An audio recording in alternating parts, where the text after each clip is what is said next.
So there's this idea that our future has real power over our present, over how we live now. And it's that it can either really like bring us up or it can really drag us down.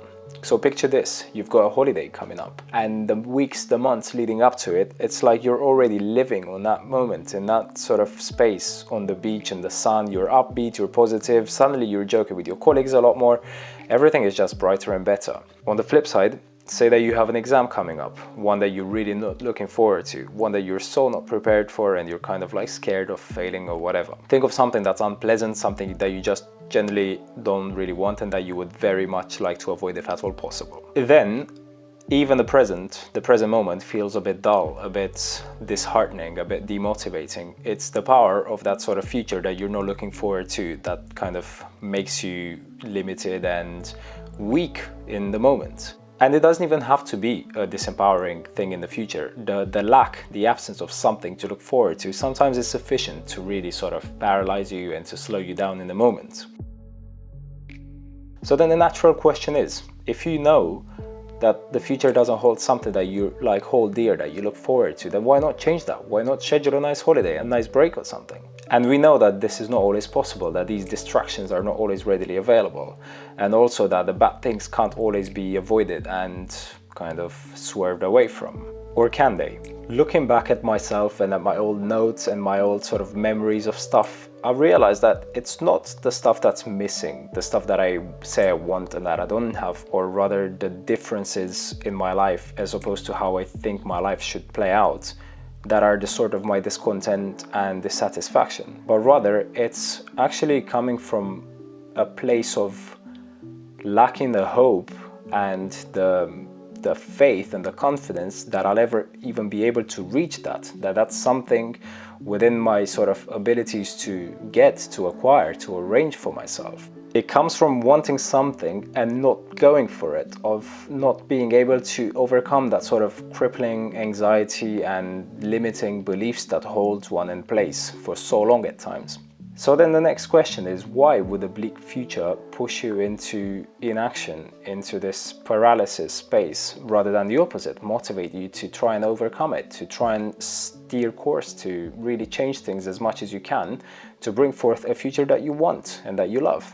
And the answer is not immediately obvious, mainly because of how we operate and how we're so good at hiding the real thing that's going on. It can fall mainly into categories, in my experience at least. It can form itself as a very well-crafted excuse, a reason for why we do the things the way we do them. Or if not that, then it can just take form of some sort of limiting belief, some negative self-talk. So as always, I like to use myself as an example, and I like to draw lessons from my own experiences. Take the experience at hand, for example. I've been meaning to put videos out there for a really long time, systematically. And there's always excuses and reasons, really well-crafted reasons as to why I'm not doing it. And even now, most of the stuff that I say and record, I look at and I really don't like. And it's such a drag to press that upload button and to get it out there. But from experience also, I learned that the excuses should never be taken for face value. They're not really what they seem to be. In fact, all these things about the content not being good enough, engaging enough, not having enough B-roll, not being coherent enough, they're nothing but sort of excuses, like I've said before, to hide really my sort of beliefs, my sort of self-doubts, my fear, ultimately, my fear of rejection. And I've seen this at play in other areas of my life as well. Like, for example, the job that I held on for so long after it was kind of outlived.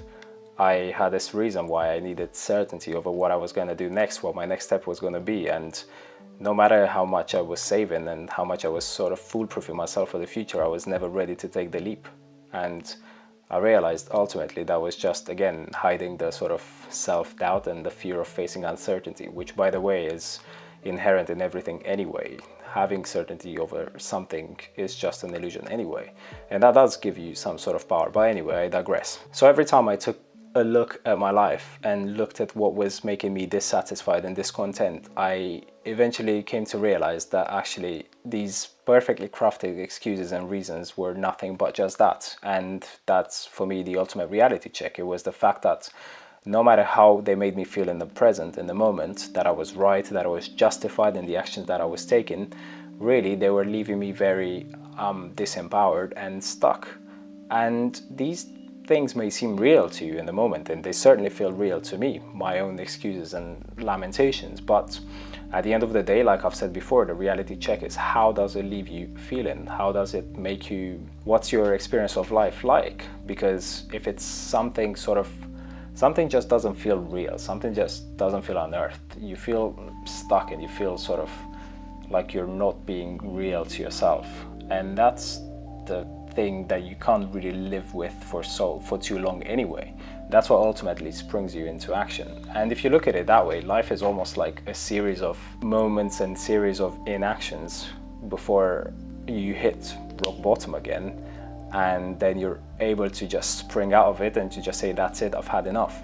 But we don't need to wait for these moments to spring us into action. We can cause them by looking into what they are before they sort of hit those points of no return. Because I feel that at the end of the day, the biggest sort of tragedy in life is wanting something, knowing that you want something and not being able to go for it, or saying to yourself that you're not able to go for it. Not being able to overcome those excuses, those fake limiting beliefs, those stories, and repeating themselves to you over and over again to the point where you believe them and you can't even allow yourself to think, to second guess them for a moment. And that's a point that's really not desirable. But as always, it's something that you can recognize and something that you can come out of.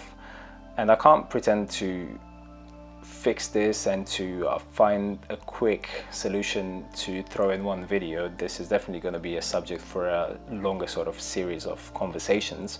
But I want to hint at one of the solutions, at one of the sort of paradoxal approaches to it, which is ultimately vulnerability. And that's because, ironically, in our effort to be seen, to be remarked by those around us, we actually hide away and we play it safe. And I remember something that Jim Carrey said at some point, a quote that really made an impact on me, which was, your need for acceptance will make you invisible in this world. So risk being seen in all of your glory. And that's the paradoxal thing about it. In wanting to be seen, really, you get seen even less. And being seen is not just about standing out. It's about really being real in pursuing those things that you claim you want for yourself. They don't have to always be something in the sort of eye of the public.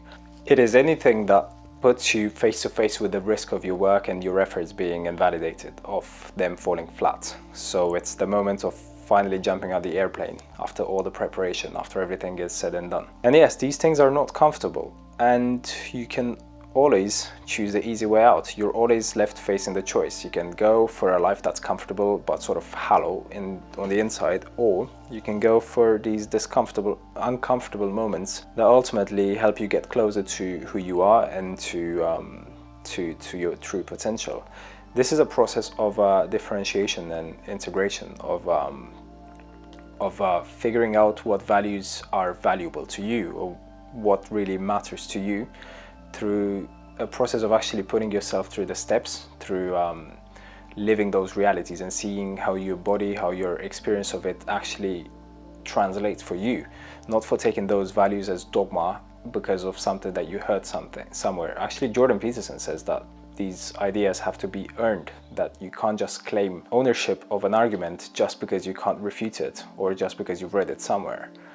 And I'm going to elaborate on this process of differentiation and integration later on. But for now, I just want to leave you with this conversation and to help you look into what's opening up for you, and to try and find what's maybe been hiding in plain sight for a while now, or maybe something that's been a bit more subtle. And really the starting point is always in action, I feel. And it's in asking yourself, if your life could be exactly how you wanted it to be right now, but anyway, in any way whatsoever, dare to be as ambitious and to dream as big as you want here, how would it be? And if you could have anything, what would that be? And you don't hear anything, you hear something very specific to you. That's not the point. The point is, why don't you have it yet? Because in those sort of answers, you'll find those excuses, you'll find those limiting beliefs, those stories. And yes, I said that before, and I know that they will seem real, but that's the sort of homework for now. Get them out to the forefront of your mind and verbalize them, write them down, put them in the comments, share them with someone. That's the most important thing for now. We're going to look into why this can be reframed and looked at in different ways later on. For now, let's do one thing at a time. And as always, if this is something you find valuable, please share it with someone else who you'd like to take along the journey with you. As always, this is the best time to introspect, to inquire, to figure ourselves out. There's never been so much leisure time like the present, and I wanted to use it to gain clarity and unlock stuff for you. So I hope this has been exciting, and I'll see you in the next one. Stay fit, stay healthy, and ciao.